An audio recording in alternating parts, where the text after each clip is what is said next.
Hello friends, कैसे हैं आप। Welcome to my YouTube channel Shashi Sharma PhD. तो आज हम आगे डिस्कस करेंगे बेसिक अकाउंटिंग टर्म्स को। पहली दो वीडियोस में हमने इनको डिस्कस किया है, आज आगे बढ़ते हैं उसी को लेकर। आज हम डिस्कस करेंगे revenue and expenditure. What is revenue, what is expenditure and classification of expenditure. Okay, तो चलिए वीडियो को स्टार्ट करते हैं। तो पहले आपका रिवेन्यू। रिवेन्यू क्या होता है? Revenue is the income of a regular nature from any source. अब देखो, इसको आपका बिजनेस है, ठीक है, इसमें कुछ इनकम्स आपकी ऐसी होंगी जो आपको रेगुलर मिलती होंगी, चाहे किसी भी सोर्स से मिल रही हैं, लेकिन वो रेगुलर आपको मिल रही हैं, तो वो क्या है, आपकी रिवेन्यूज में इंक्लूड हो जाएंगी। ठीक है, जैसे कि देखो, अब आपका बिजनेस है, ओके, तो आप क्या दे रहे हो लोगों को। मान लीजिए आपका बिजनेस लोन प्रोवाइड कराने का है, लोन दे रहे हो लोगों को, तो वो आपको इंटरेस्ट देंगे कि नहीं देंगे? ठीक है, लोन हम इंटरेस्ट पे तो लेते हैं, देते हैं। ठीक है, ठीक है, आपको इंटरेस्ट जो मिलेगा या तो आपको पर ईयर मिलेगा या आपको मंथली मिलेगा। अगर मंथली मिल रहा है या पर ईयर मिल रहा है तो भी कैसा है, वो रेगुलर मिल रहा है ना आपको, तो ये क्या होगा आपका, ये आपका रिवेन्यू होगा। ठीक है, क्लियर है। अब आपका बिजनेस है कि आप कोई भी चीज मैन्युफैक्चर कर रहे हो और उसको सेल कर रहे हो, सेल करोगे तो आपको इनकम होगी। ये इनकम क्या होगी, आपकी रिवेन्यू होगी। क्यों? क्योंकि आपको रेगुलर मिलेगी ना, आप रेगुलरली ही अपना जो गुड्स है, अपना जो मैन्युफैक्चरिंग प्रोडक्ट है, उसको सेल करोगे कि नहीं करोगे। ठीक है, सर्विस प्रोवाइड कराओगे तो रेगुलर कराओगे। अगर आपका बिजनेस सर्विस प्रोवाइड कराने का है तो आप क्या करोगे, जो पैसे मिलेंगे वो रेगुलर आपको मिलेंगे ना। मतलब जो सर्विस प्रोवाइड कराने से जो आपको इनकम होगी वो कैसी होगी, रेगुलर नेचर की होगी, तो वो किस में इंक्लूड होगी, रिवेन्यू में होंगी। कुल मिला के इसमें कुछ भी टफ नहीं है, सिर्फ आपको ये समझना है कि कोई भी इनकम जो कैसी होगी, रेगुलर नेचर की होगी। मतलब बिजनेस को वो रेगुलरली मिल रही है, चाहे वो वीकली मिल रही है, चाहे वो मंथली मिल रही है, और चाहे वो डेली मिल रही है, वो सब किस में इंक्लूड होगा, आपका रिवेन्यू में इंक्लूड होगा। क्लियर है। अब इसका एग्जांपल्स देख लीजिए।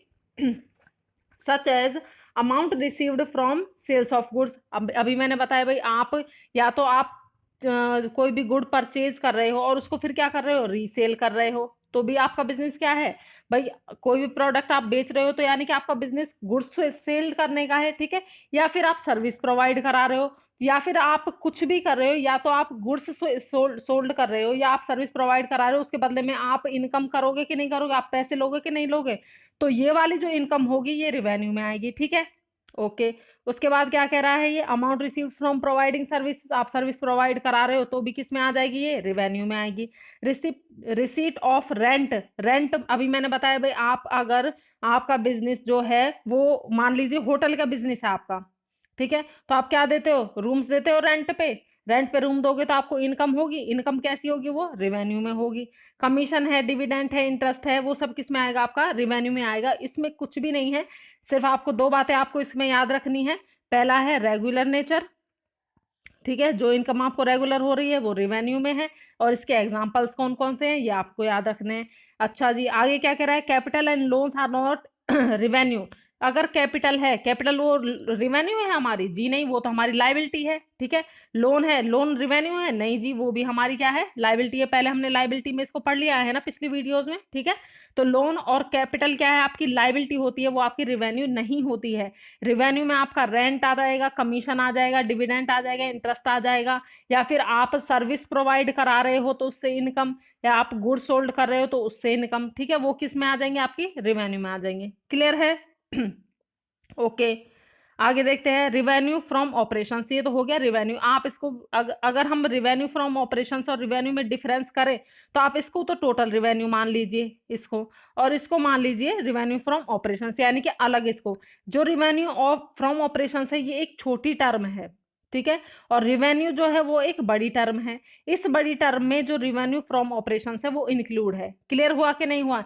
यानी कि रिवेन्यू फ्रॉम ऑपरेशन छोटी टर्म हुई, और रिवेन्यू कैसी होगी, बड़ी टर्म हुई। रिवेन्यू फ्रॉम ऑपरेशंस रिवेन्यू का ही एक हिस्सा है, उसके अंदर वो इंक्लूड होता है। क्लियर है कि नहीं हुआ?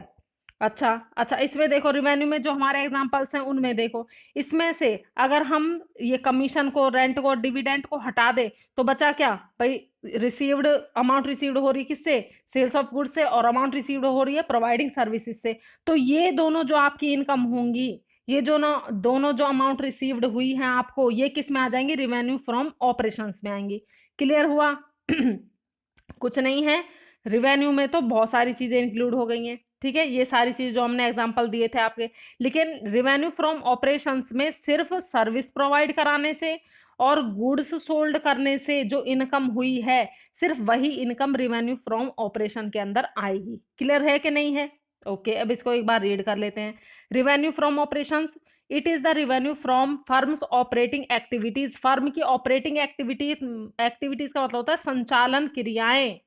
संचालन क्रियाएं, अब संचालन क्रियाएं क्या होगी, किससे चल रही है भाई? या तो चीजें बना रही है और उसको सेल सोल्ड कर रही है, कंपनी सेल कर रही है उनकी, या फिर वो कोई सर्विस प्रोवाइड करा रही है, ठीक है, ये तो उसकी ऑपरेटिंग एक्टिविटीज होंगी। अब उससे इनकम जो होगी वो किस में आ जाएगी? रिवेन्यू फ्रॉम ऑपरेशंस में आ जाएगी। एग्जांपल मैंने अभी आपको दे दिया है भाई, revenue from sale of goods and revenue from providing services. ठीक है, क्लियर है? बस इसने इतना याद रखना है ये दोनों कैसी, रेगुलर नेचर की है। रिवेन्यू भी रेगुलर है, रिवेन्यू फ्रॉम ऑपरेशंस भी नेचर है। लेकिन रिवेन्यू एक बड़ी टर्म है, रिवेन्यू फ्रॉम ऑपरेशंस एक छोटी टर्म है। रिवेन्यू फ्रॉम ऑपरेशंस रिवेन्यू में इंक्लूड होता है। क्लियर है, हुआ कि नहीं हुआ? एग्जाम्पल भी सेम ही है, इसमें तो सिर्फ रिवेन्यू फ्रॉम ऑपरेशंस में सिर्फ ये दोनों आएंगे और रिवेन्यू में ये पूरा आ जाएगा। क्लियर है? ओके, अब आगे बढ़ते हैं एक्सपेंडिचर की तरफ। अब आ जाइए एक्सपेंडिचर पर। ओके जी, एक्सपेंडिचर में क्या कह रहा है? एक्सपेंडिचर क्या होगा? एनी टाइप ऑफ पेमेंट, कोई भी payment for the receipt of a business benefit, जो बेनिफिट के लिए किया गया है, ठीक है, कोई भी एक्सपेंस, कोई भी खर्चा, कोई भी पेमेंट जो बेनिफिट लेने के लिए की गई है, चाहे वो बेनिफिट हमें लॉन्ग टर्म में मिले या हमें शॉर्ट टर्म में मिले, ठीक है, वो किस में आ जाएगा? वो एक्सपेंडिचर में आ जाएगा। क्लियर हुआ कि नहीं हुआ भाई? अगर आप क्या कर रहे हो, अगर आप सैलरी दे रहे हो, ठीक है, तो आपको बदले में क्या मिलेगा? आप उनसे काम करवाओगे, ठीक है, आपको बेनिफिट होगा। कब होगा भाई? शॉर्ट टर्म में होगा, ठीक है। 1 महीने की सैलरी दोगे तो 1 महीने का काम भी तो लोगे उसी अंदर में। ये नहीं कि आज सैलरी दे दी और 6 महीने बाद हम काम ले लेंगे, ऐसा तो नहीं होगा, ठीक है। शॉर्ट टर्म का आपको बेनिफिट हो रहा है, ठीक है। अगर आप क्या कर रहे हो, आप पैसे खर्च कर रहे हो और आप खरीद रहे हो फर्नीचर, ठीक है, या मशीनरी आप खरीद रहे हो, तो आपको लॉन्ग टर्म का उससे बेनिफिट होगा कि नहीं होगा? तो वो भी क्या होगा? आपका एक्सपेंडिचर होगा, चाहे शॉर्ट टर्म का हो चाहे लॉन्ग टर्म का हो, ये एक्सपेंडिचर के अंदर आपका आता है। क्लियर है? ओके, इसको रीड करते हैं। एनी टाइप ऑफ पेमेंट, कोई भी पेमेंट जो बेनिफिट के लिए की जाती है, बेनिफिट प्राप्त करने के लिए की जाती है, उसको क्या कहते हैं? एक्सपेंडिचर कहते हैं। Expenditure is the amount spend for acquiring assets, goods, services. ये अभी मैंने आपको एग्जांपल में दे दिया था भाई। अगर आप कोई असेट खरीद रहे हो, प्लांट, मशीनरी, लैंड, बिल्डिंग, कुछ भी खरीद रहे हो और उस पर जो एक्सपेंसेस कर रहे हो, जो एक्सपेंडिचर कर रहे हो, अमाउंट स्पेंड कर रहे हो, वो क्या है? एक्सपेंडिचर है। गुड्स ले रहे हो, ठीक है, कोई चीज खरीद रहे हो, कोई माल खरीद रहे हो, रॉ मटेरियल खरीद रहे हो आप मान लो आप शूज बनाते हो, ठीक है, आप चमड़ा खरीद रहे हो, ठीक है, शूज बनाने के लिए, तो वो रॉ मटेरियल है, वो क्या हो गया? आपका गुड्स हो गया, ठीक है। वो खरीद रहे हो तो एक्सपेंडिचर में आएगा, उस पर जो खर्चा हो रहा है। सर्विस ले रहे हो कोई भी, ठीक है, वो भी किस में आएगी? आपकी एक्सपेंडिचर में आएगी। क्लियर हुआ कि नहीं हुआ? ओके, अब इसका क्लासिफिकेशन देख लो। क्लासिफिकेशन में क्या कह रहा है भाई? ये 2 टाइप की इसने बताई है, कैपिटल एक्सपेंडिचर और रिवेन्यू एक्सपेंडिचर। अब पहले रिवेन्यू एक्सपेंडिचर को ले लेते हैं, ठीक है। रिवेन्यू हमने अभी पढ़ा था कि किससे इनकम हुई थी हमारी रिवेन्यू में? अगर हमने कोई गुड्स सोल्ड की थी, ठीक है, कोई सर्विस प्रोवाइड कराई थी, ठीक है, रेंट जो था और आपका कमीशन था, इंटरेस्ट था, वही था, सेम उसे है। लेकिन इसमें हम क्या करेंगे? एक्सपेंसेस करेंगे, उसमें हमें इससे इनकम हो रही थी। The expenditure whose full benefit, अब इसका बेनिफिट कब मिलेगा हमें? ड्यूरिंग 1 अकाउंटिंग पीरियड, एक अकाउंटिंग पीरियड में ही इसका बेनिफिट मिल जाएगा। तो वो कैसी होंगी? आपकी रिवेन्यू एक्सपेंडिचर होंगी। लॉन्ग टर्म के लिए नहीं होती, शॉर्ट टर्म के लिए, छोटे टर्म के लिए, ठीक है। इससे हमें जो बेनिफिट मिलेगा, हम जो खर्चा करेंगे उसका बेनिफिट हमें 1 अकाउंटिंग पीरियड के अंदर अंदर हमें वो मिल जाएगा, तो वो रिवेन्यू एक्सपेंडिचर है, ठीक है। जैसे कॉस्ट ऑफ गुड्स सोल्ड, अब आपने चीजें बेची है तो उस पर कुछ खर्चा करा होगा कि नहीं करा होगा? वो किस में आ जाएगा? आपका रिवेन्यू एक्सपेंडिचर में। आप अगर रेंट दे रहे हो भाई, आपने कोई बिल्डिंग ली हुई है, ठीक है, उसका आप रेंट दोगे, ठीक है, तो प्रॉफिट कब ले लोगे भाई? आप 1 महीने का रेंट दोगे तो 1 महीने उससे काम भी तो लोगे ना उस जगह का, ठीक है।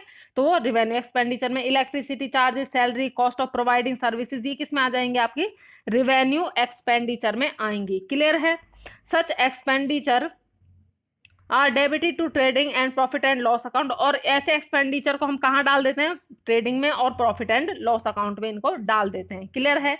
ओके, अब आ जाइए आपका कैपिटल एक्सपेंडिचर। भाई रिवेन्यू एक्सपेंडिचर तो आपका हो गया शॉर्ट टर्म के लिए, भाई जब हमने खर्चा किया तभी हमने उसका बेनिफिट ले लिया, ठीक है। अब इसमें जो आते हैं, इसमें जब हम पेमेंट कर रहे हैं तो उसका हमें फायदा जो होता है वो लॉन्ग पीरियड के लिए होता है, ठीक है, 10 साल, 15 साल, 8 साल, ठीक है, लॉन्ग पीरियड के लिए हमें उससे क्या मिलेगा, फायदा मिलेगा।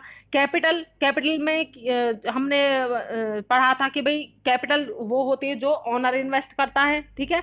अब ओनर इन्वेस्ट कितने टाइम के लिए करेगा, लॉन्ग टाइम के लिए ही करेगा ना, शॉर्ट टर्म के लिए तो नहीं करेगा। तो कैपिटल एक्सपेंडिचर में वो चीजें आती है जिन पर हमने जो खर्चा किया है वो लॉन्ग टर्म के लिए किया हो, लॉन्ग टर्म के लिए हमने उससे बेनिफिट मिले। क्लियर है? इसको रीड कर लेते हैं एक बार।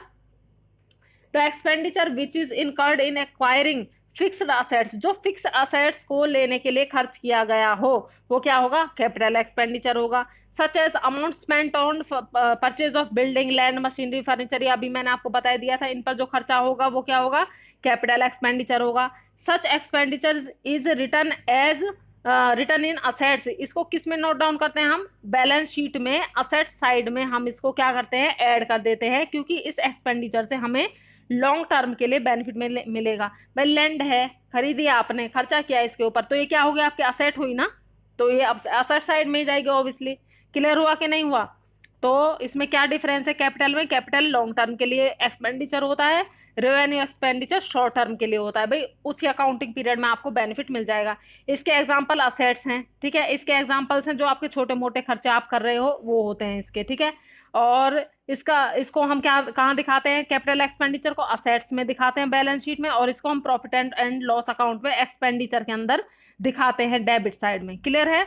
ओके, ठीक है, मिलते हैं नेक्स्ट वीडियो में। बाय बाय तब तक के लिए।